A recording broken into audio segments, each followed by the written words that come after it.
This is the real end of philosophy. There's been an idea that I've been coming across lately that I've seen on a lot of my social media posts. That idea of American exceptionalism. It's something of a byword these days, often used to refer to the United States as a self-serving, self-centered, and narcissistic nation that is behind the times when it comes to how other countries and their people operate, as well as the contentment of its own citizens to remain in that self-imposed snow globe of culturism. I don't think this idea is too far from the truth, at least in my experience. Yet, I also don't think it was always this way.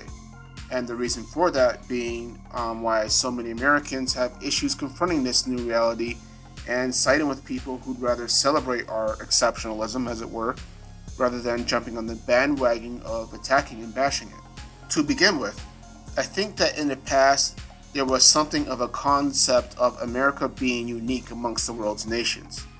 It's easy to look at our country now and see it for its open flaws. The history with the endemic prejudice has been well known for the last 50 to 60 years or so.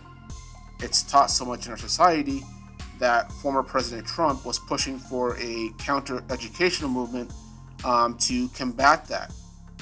The blue and red cultural divide that was feeding this has been active since the mid-1990s, but it really went into a shit show when Trump took the presidency in 2016 for the 4 years that he was president. As well as the fact that this event left the entire rest of the world flabbergasted. The millennials and Gen Zers who came of age in the 21st century would naturally be impacted by these events as to what their country was actually like. However, boomers and Gen Xers grew up in a time that was equally exposed to America's flaws as well, but at the same time was also more hopeful, boomers especially. The peak era for American exceptionalism is arguably the 1980s, and for all its many problems, there is a reason why it's so revered and copied in pop culture to this day. The exceptionalism during this time is that America's economy had hit an all-time high. Material consumption was the rage, from the wealthy to the middle class. Media was churning out new and innovative ideas like MTV, blockbuster franchises, quality shows that would later become cultural anchors, and new music genres that would influence the world over, like hip-hop. Technology blew up with the oncoming of home computers and Nintendo and portable phones. And if you think all that is bullshit, then consider how America was a target for almost all defectors escaping from the communist and authoritarian countries that existed at that time.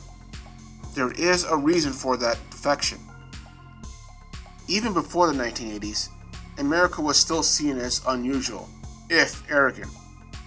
During the last century, its industry was looked to by the European powers to turn the tide of World War I to either the Germans or the Allies' side.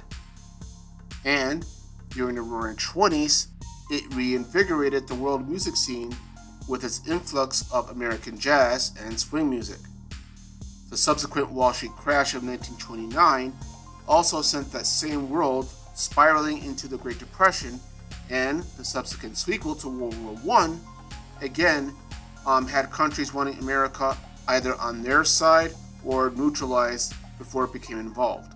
It was the aftermath of World War II that rocketed the nation to the top of the geopolitical food chain as the most powerful and wealthiest country in the world, its only rival being the Soviet Union, and sponsored most of the European rebuilding programs for countries devastated by the war.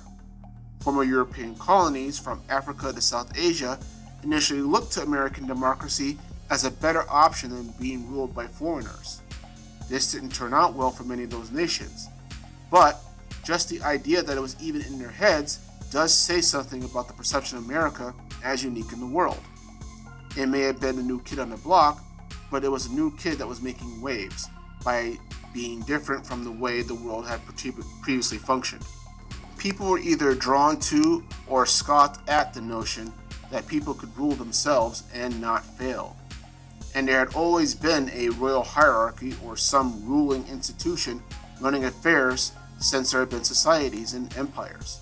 Why should one newbie suddenly overturn the established norm of human nature? But perhaps what is most incredible is that even after America took a hard and much needed hit to its global image during the 1960s, there were still people who depended on the nation and saw it as a literal land of opportunity.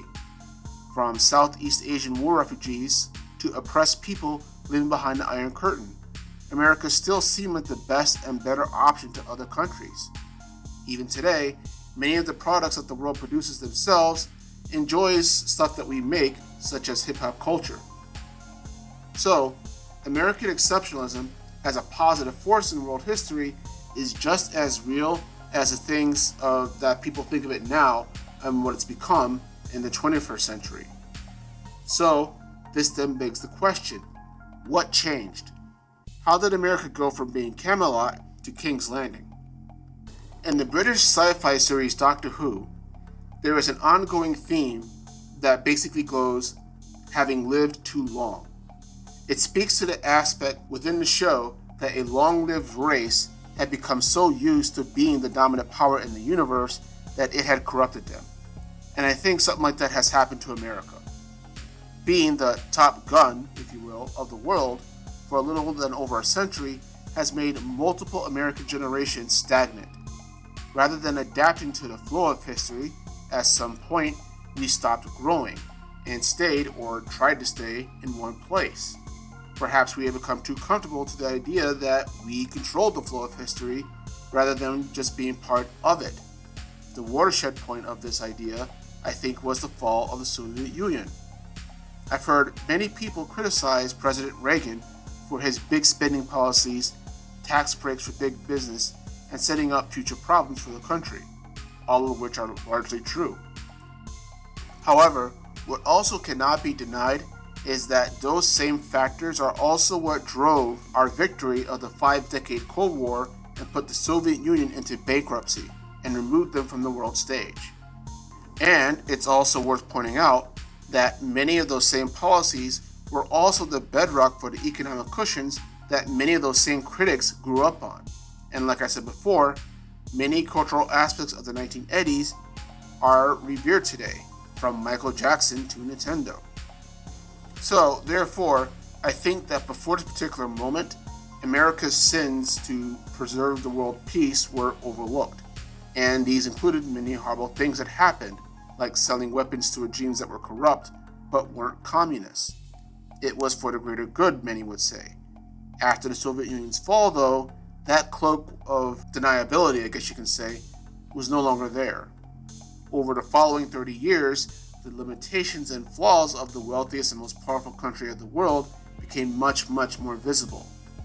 And so too, the attitude that it carried with it. Something I've heard in my travels was that Americans were loud, arrogant, ignorant, and overbearing. And to not encounter an insensitive American was for many of them a sight to behold. And sometimes, at least in my experience, they didn't know what to do with. For a long time too, the Hollywood aura that cocooned the nation was desirable for many people because it was seen as a sign of success, a status symbol. But after the 90s, it seemed like world citizens were becoming more aware of the other side of that charisma, that tended to look down upon them and their own cultural values. That while protecting the world from communism, Americans also ignored the citizens that they were protecting. And all this tends to lead up to 2016 when Donald Trump took power.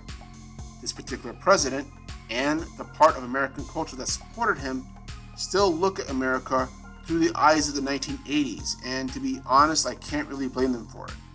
It was, after all, a time when the president became a household name and a corporate success, and many of the people holding him up feel like they've been bombarded by changes in society and the world to a point where the country that they knew and grew up in was almost unrecognizable, and that they should feel bad because they're Americans, and especially if they're white. Thus the slogan, "Make America Great Again," which ironically Trump did not come up with that idea, by the way. Subsequent attitude of bring back the glory days of Hollywood hero worship, guilt-free spending of hard-earned money, and when the only trend American youth were into rather than socialism was music videos, cartoons, video games, and sex. Yet, even the Americans that criticized exceptionalism are just as guilty of it as well. Emerging progressive values like LGBTQ rights, gender identity and reassignment, and feminism are viewed by many global citizens as just another flavor of American exceptionalism. That countries that still hold up a traditional view of sexuality and gender identity need to make changes because that's the new flavor of Western society these days. Or that laws protecting minorities and other people's rights need to be accepted because, as an unmentionable hint, the United States is propagating this idea of equality. It's not like either side of the exceptionalist argument are trying to be imperialists, even if they're accused of that. It's just that they're basically being neo-imperialists, in that they believe that their worldview of how they see things or how they grew up with it is the superior one. And again, that's exceptionalism, the very thing that America is being accused of. So having said all that, there are people you can talk to across the world who still view America through positive eyes. For many people in first world nations and some third worlds as well, Barack Obama represented an opportunity for America to actually be what they spent the last century claiming that they were, even while he was arguably just as aggressive as his predecessors were with predator drone usage and whatnot. He appeared at least much more genuine in his efforts to make America a partner in world affairs rather than trying to run it. American citizens who have lived in socialist and authoritarian countries beforehand will tell you what it's like to live under a true dictatorship, and are often the strongest supporters for conservative leaders. Other nations still look to American support for global initiatives regarding economic, military, and environmental programs and treaties, like the G8 and NATO, and what's currently going on in Ukraine right now. So while I agree that the negative aspects of American exceptionalism need to be exposed and dealt with, it is too also a positive force that is still a thing. It's just not the shiny new glittering car in the sun that was on the car lot like it used to be. It's the used, somewhat dirty car that, while you want a better option, it at least still works in some form or another. The ideology is forever marred by its dark side that's accumulated over decades and is no longer has the distractions that hid them, but at the same time, the world still seems to have a need for not American leadership per se, but resources and influence. And whether that's a good thing or a bad thing, that's pretty much up to the people who are hearing it.